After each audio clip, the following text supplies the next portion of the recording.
Well, I am so excited to have my friend Sam Baker, an amazing author. He's a veteran and he is 101 years old and just wrote a new book for children called Oscar Goes to the Vet. I interviewed Sam a couple of years ago when Oscar the Mouse came out, and now here he is doing a new book. And I'm so excited, Sam. Good to have you with me again today. It's been a long time, too long. It has been too long. We still have some things to finish about your veteran story, but I'm so anxious to hear about your new book that I just got. Oh, that I just got in the mail.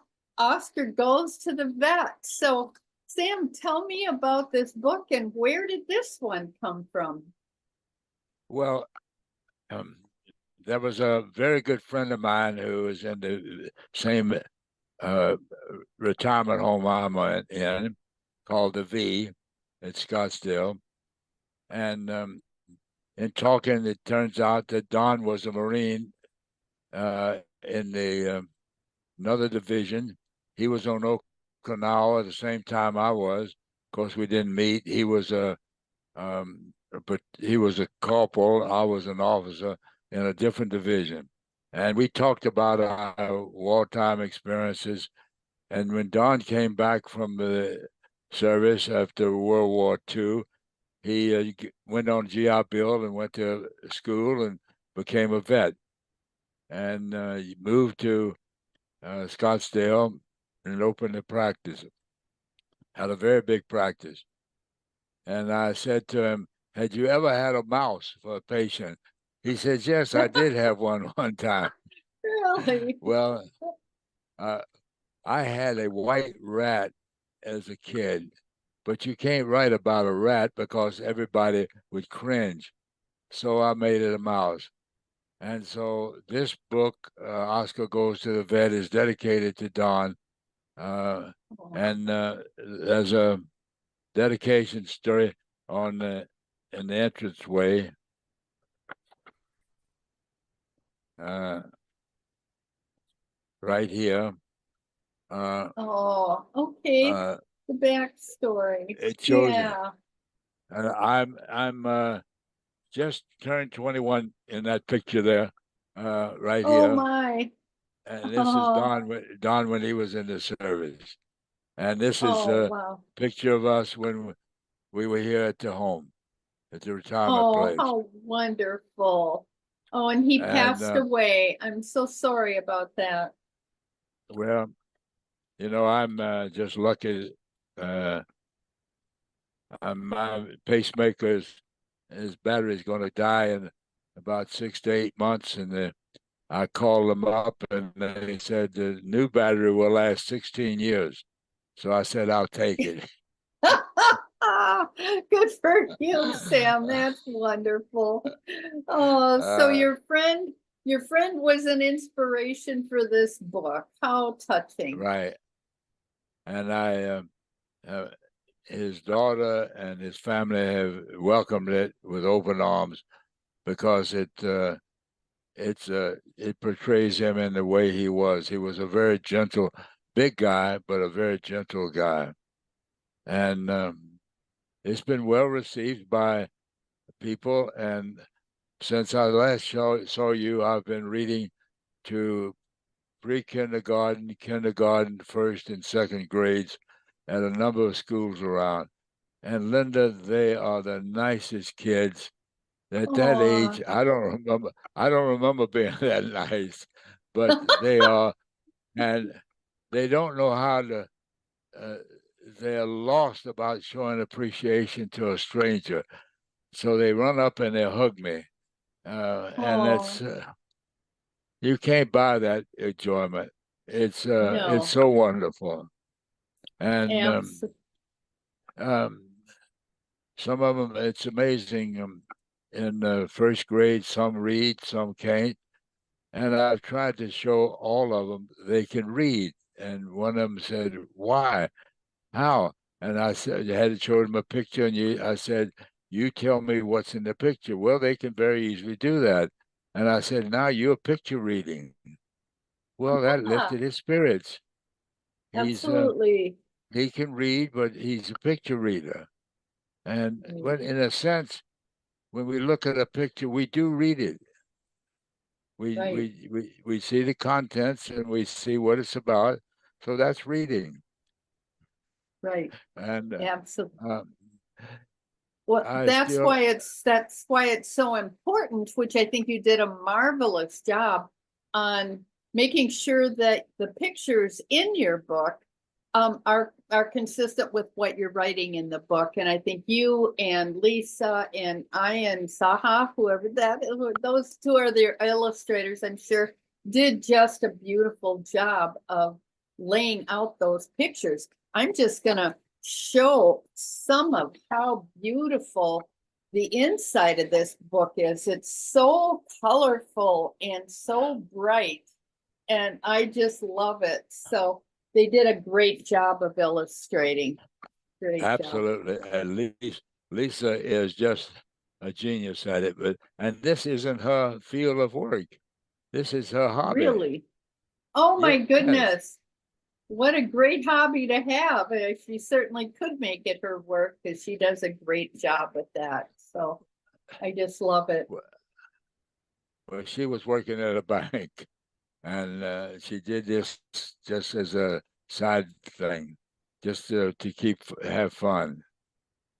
Oh gosh, that's amazing. So now this is your third book. Um, Gosh, and Right. that was amazing. The first one that you wrote was the Oscar. No, the first one Uh, was Petunia. uh, What's it called right. again? It's the silly adventures of Petunia and Herman the Worm. Yes, Silly Adventures of Now, Petunia now, in the World. now, I met one of the original artists that worked for Disney, who worked on um, Beauty and the Beast, and Okay. um, and I asked her, could I pay her to design Herman the Worm, and she said yes, and I went over to her house, and the we were in the family room. It was she and her husband both were illustrators and worked for Disney, and the whole room was covered with pictures from the Beauty Oh and the my Beast. goodness. Oh And so wow. she designed Herman and gave me full rights to it. And Oh my goodness. um, I tell you, Linda, I have been very, very lucky with in life. I'm living now to 101. Of course, my second sister died last November at 103, so Oh, oh, I still got some time to go. Um, and you do. um, That that's what do you awesome. do with yourself? So Exactly. you try to make the world a better place when you leave than it was when you came, and it's getting pretty Exactly. hard. It's getting pretty hard to do that with all the the unrest in the world. Yes, it Uh, is. I And don't. you know, Uh, Go ahead. well, I was just gonna say before I go off the screen share again, this I love that this second Petunia Silly Adventures of Petunia and Herman the Worm, you've got a large print here. You've got the regular and then a large print for us folks that are getting older. And then the other thing that you guys did was with Oscar the Mouse and his friends, you did a coloring and activity book. And I think that's just amazing. And of course, you can get all of this stuff on Sam Baker Books or on Amazon. So I really encourage people to go to those places. But yeah, go ahead, Sam. You were saying that it is so hard to be an example when you get, I think we get lost in all of the clutter and the chaos, and people seem to like negative drama way more than they like positive encouragement like you offer, wouldn't you say? Linda, look at your television. I The know. major channels have all violence. There's Yep. very little there's very little humor in it. You remember when you and I were growing up, there were the humor. Well, I remember Jack Benny was the first one, and Fred Allen. And Fred Allen, nobody knows about him anymore. Um, and that was all humor. And you Yeah. remember uh, before we had television, they were on radio. And when they were driving down the road, you had to imagine that they were driving down the road. It wasn't a picture to Yes. see. Right. Now, everything is shown to you. You don't have to stretch your imagination to imagine what's going on. And the Right. children need to imagine things.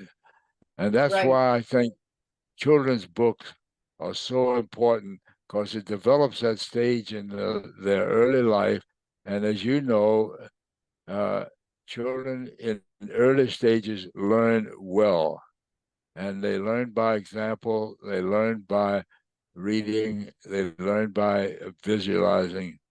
And so it's so important in the early years to try to get them to to conquer this ability to read and but the thing about it is that I've been told by teachers that the interest in reading from students is not as high as it used to be. Yeah. Uh, and maybe that's because they've got so much outside activity. Yes. Well, and I I mean, think too, there's so much with the videos and with all of those things that it's easier to watch videos than to actually read, which is so sad that there isn't more about that. But I think what you're doing, I guess because I was a young child who had difficulty reading, but empowering kids to say this is something that any kid could write if they had an imagination, and a lot of kids could illustrate. There's some really talented kids, and even if you write a book with stick figures, you're at least, you're sharing what you have. And I just love that you're doing this and you're going there and inspiring kids. Are you finding that kids are interested in picking this up and trying to read it now then? yes, uh, we've given out uh, books. Some people have sponsored it so that everybody in the class gets a book. And they, the last class I read to, um, I had two books to give away, and I asked the teacher to decide. I didn't want to decide. And so I asked if anybody had a birthday, and one little boy did. And so I gave him a book, and he took it and he looked at it a little bit. But then when they were leaving, he came up and he hugged me and he said, "Thank you." Um, Oh, well, if he goes home, uh, if he went home and showed it to his mother and had her read it to him, or he could learn to read, that was a joy. yes. I also had trouble learning to read, Linda, because at the Really? time I went to school, they had a sight say. They didn't teach phonics. I didn't hear Oh, about okay. phonics till I left high school. Oh my goodness. Wow. That's a And that's a challenge then.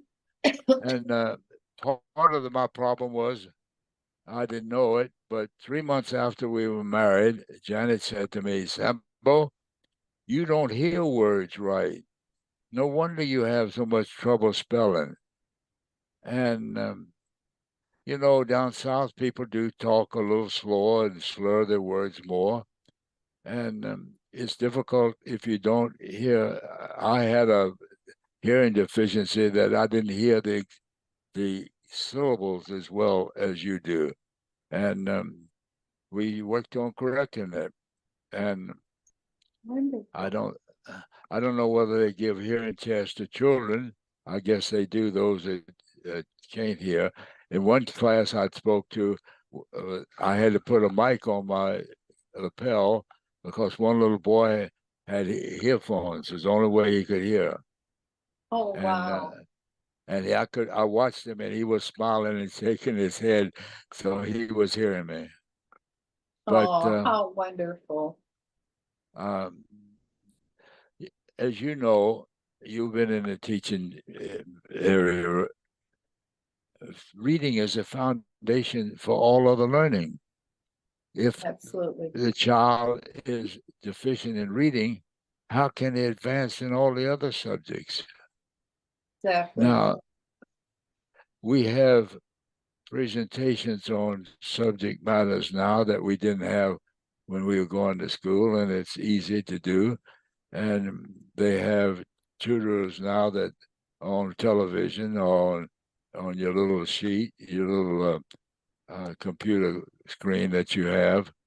Um, Things have changed, but the art of reading hasn't changed much. Yes, it definitely hasn't. And I think bringing back something that is, a non-threatening content that's got a little bit of humor in it. And, even a lesson, I'm working with people now about, well, I work with people with addictions. I'm a counselor and I work with people who struggle with overdoing it, overeating, over drinking, overdoing drugs, over gambling, whatever it is. And I just had to laugh. I love what you came up with here as far as what is that statement? EBT.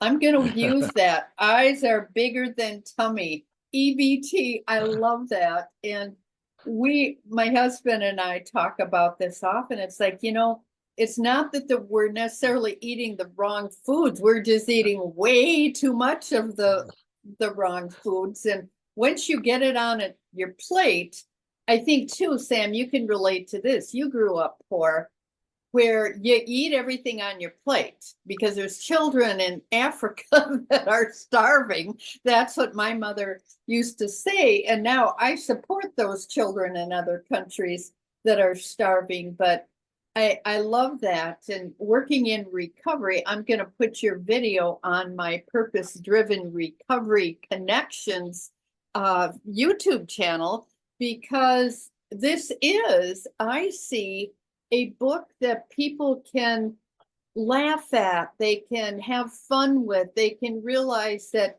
even Oscar the Mouse needs to get a handle on overdoing it and Yeah, overeating.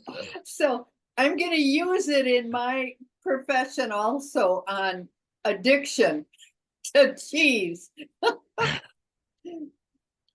well, uh, as we said once before, life has been awful good to me.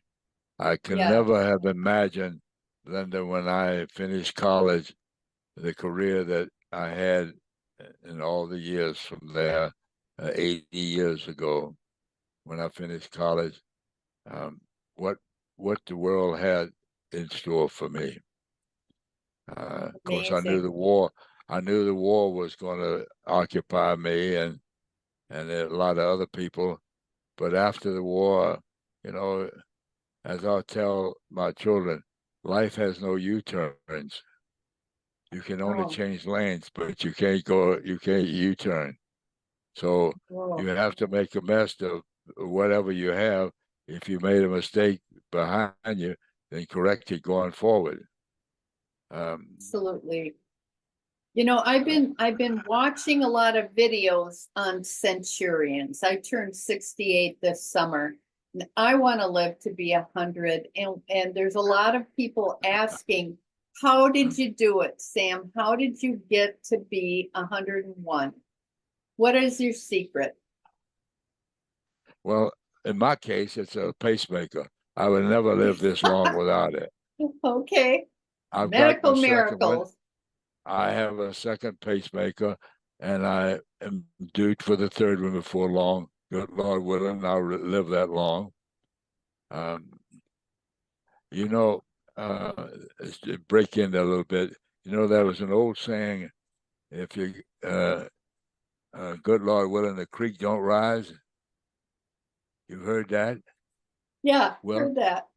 all for 100, for 85 or 90 years, I thought that meant the water creek rise, but it wasn't. It was the Creek Indians. Oh, It was really? this was the commander of Oh, the I didn't. post.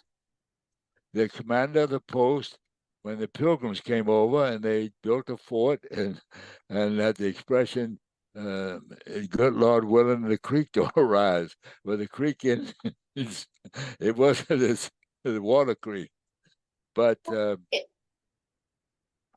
Interesting. I don't think uh, there's some people that bring an early death to themselves by abusing things, over smoking, overeating, over drinking, uh, and young people kill themselves with trying to be smart, and the automobile takes care of that. But I don't drink and I don't smoke. I never did enjoy a cigarette. I like the smell of the tobacco from a cigar until the children were about 10 and 12, and they said, "Daddy, why are you smoking a cigar?" And so I quit. Um, but I think women are uh, one of the reasons people live longer. And I've said before, God's greatest gift to man is a loving wife, Oh, and I think that is absolutely right.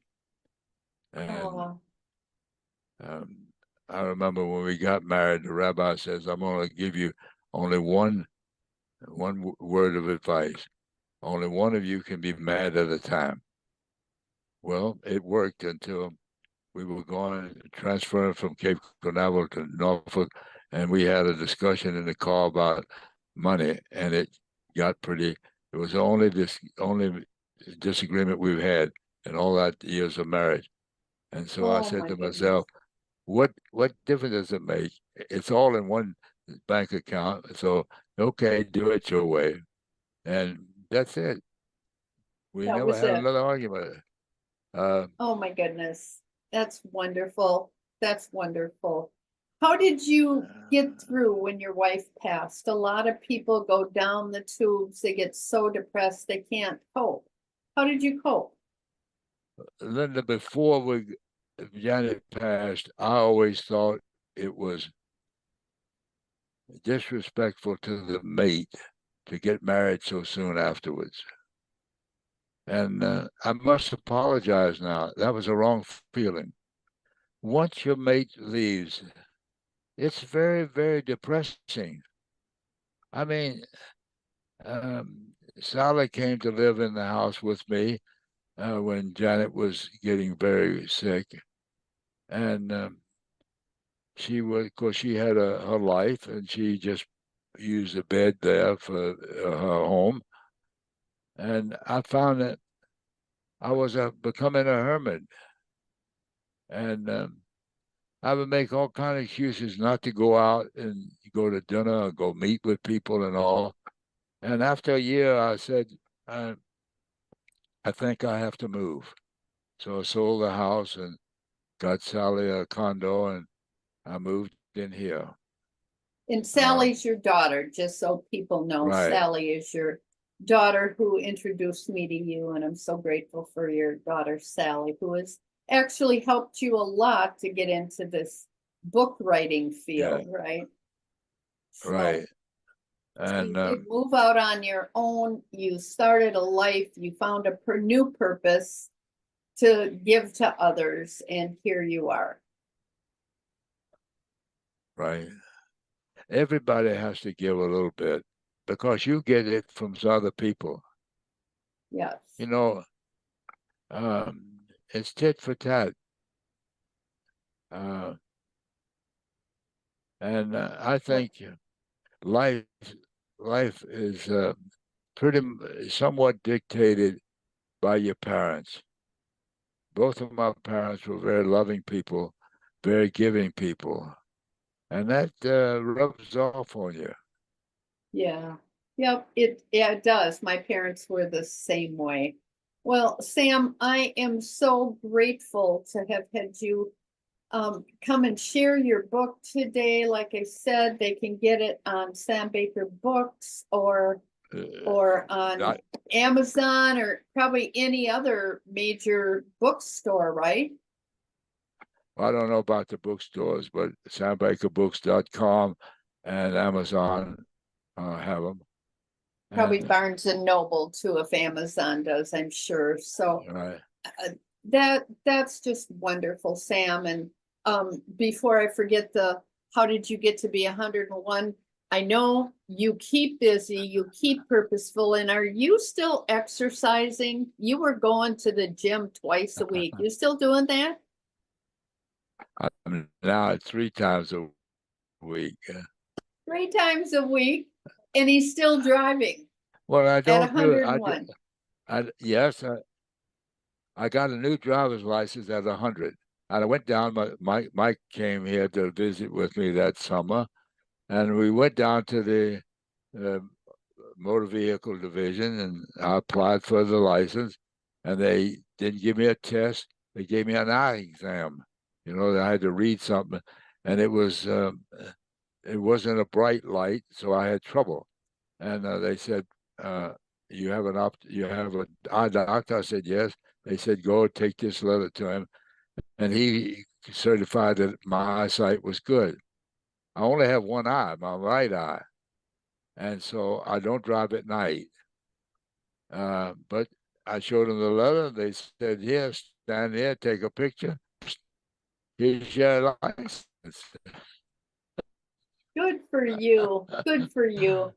But Well, listen, yeah, what? there's a way to test your even his reflexes.